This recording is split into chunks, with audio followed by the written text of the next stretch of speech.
There's no doubt about it. We fear rain.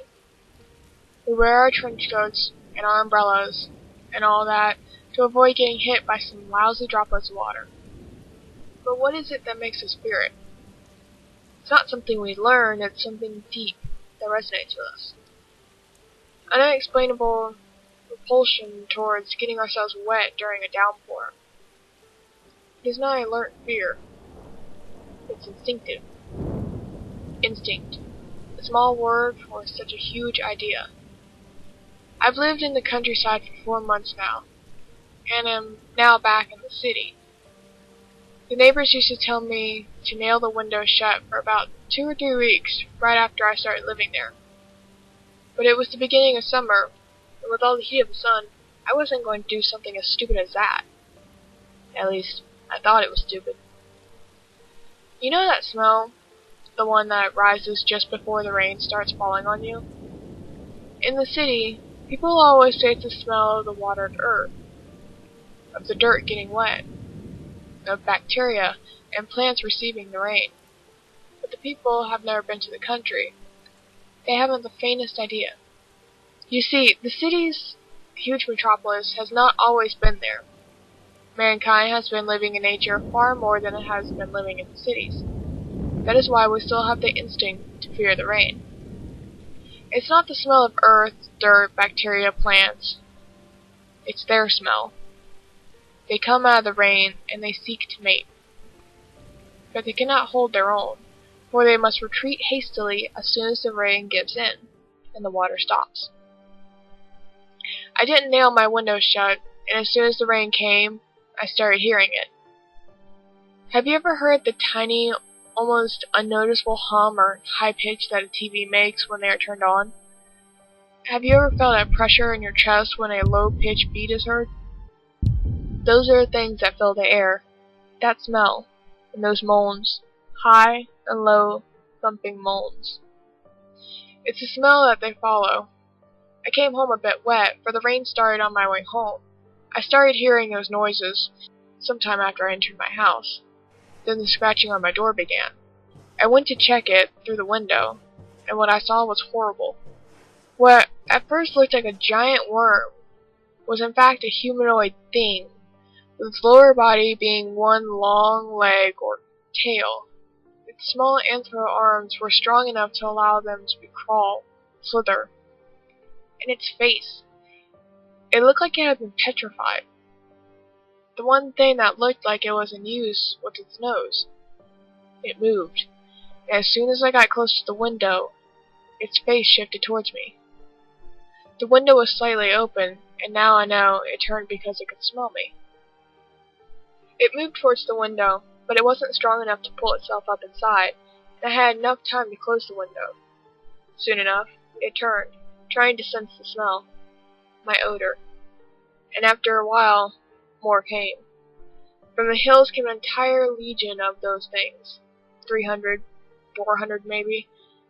Thoughts of monkeys running up towards high rocks and climbing trees came to my mind.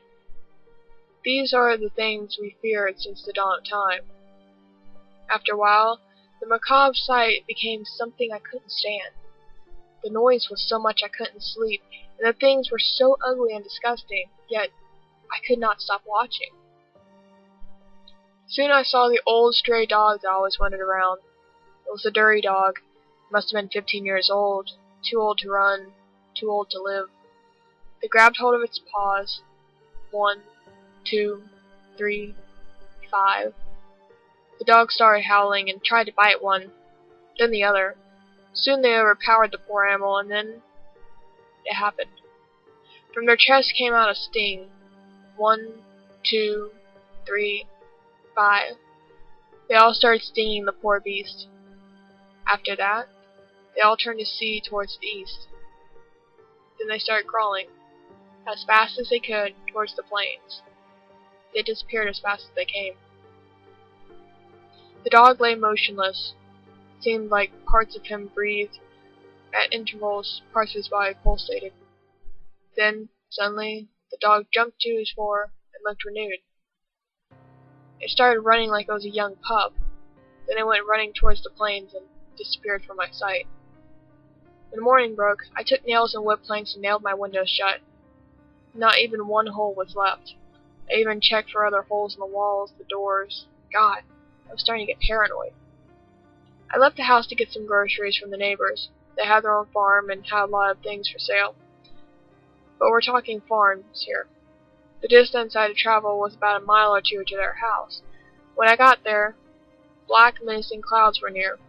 The neighbors were cold and quick. They gave me eggs, milk, some honey, and meat, but told me if I wanted to live, I should stay for the night. I remembered last night, but I still hadn't made the connections of the rain and monsters, so I declined the offer and hurried back, while the farmer, behind me, yelled I should stay if I valued my life. The rain started midway towards my house. I was wet within the first 10 seconds of the rain. It was a real downpour. I felt the smell of the rain once more. And then I heard the sounds once again. A high-pitched noise, low thumping. I wet my pants when I saw the first of those things crawling towards me, its nose like a black eye moving towards me. I dropped what I was carrying and ran for my life. Even though they crawled, they were pretty fast. I was beginning to lose my breath when suddenly, once again, the image of monkeys climbing trees came to me. I remembered. It couldn't lift itself to my window. I realized I had a small hope for surviving this, but I had some hope. While I was running, I turned to see left and right. All I needed was something above the ground, something that they couldn't climb up to. The farmer's barn. I could see he left his old wood ladder on the side of it. All I had to do was set it up, climb it, and then raise it so they couldn't follow. It was heavier than I thought, but I was truly terrified of what would happen if I didn't raise it. When I had put it in place, one of those things, faster than those of its kind, tried to stab me with his sting. I could see it like it was in slow motion. I grabbed the sting with both hands while the thing kept trying to nail me with it. An egg came out of it while I tried to keep it away from me. I pushed the thing to the side and the egg fell to the ground. It started to move and pulsate, but then it stopped. The exterior turned to stone. As soon as that happened, I heard the clamor of those things, stronger and more penetrating than ever. I saw that the one thing which tried to stab me was now withering, like it was in pain. I didn't hesitate for 1 minute. I felt rage within me, so I kicked it. Then I stomped its head in. I ran up the ladder, and then I raised it towards me, up on the barn's roof. I don't know how I managed to, but I fell asleep. The next morning, I was woken by the farmer's wife yelling at me. She kept asking why I was there. I put the ladder, went down, and found a little stone ball, and the skeleton of a dog with its skull bashed in. Why had I never seen those things until now? Why did this happen only in a place like this? It all came to me. The egg, the rain, the smell of wet people. What about those flashes in my mind, those memories of time long gone? The people around me, the environment around here, felt very much like the one it was some thousands of years ago. The only thing around here that's changed are the houses. It's the only new thing, and those memories of the past came to me because this thing, it's a primal fear. We have been running from the rain and water for so long. Even when we were unevolved chimps, we ran from it, and ran from the ground as well. I left that place as quickly as I could. I only spent 1 night in those plains. I heard those screams and thumps. This time, they came from my house, and my aroma alone.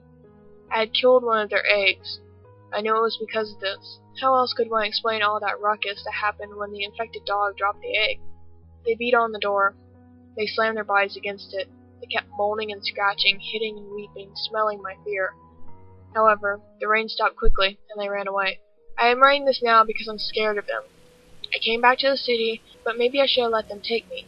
Instead, I've brought this plague with me, back to the city.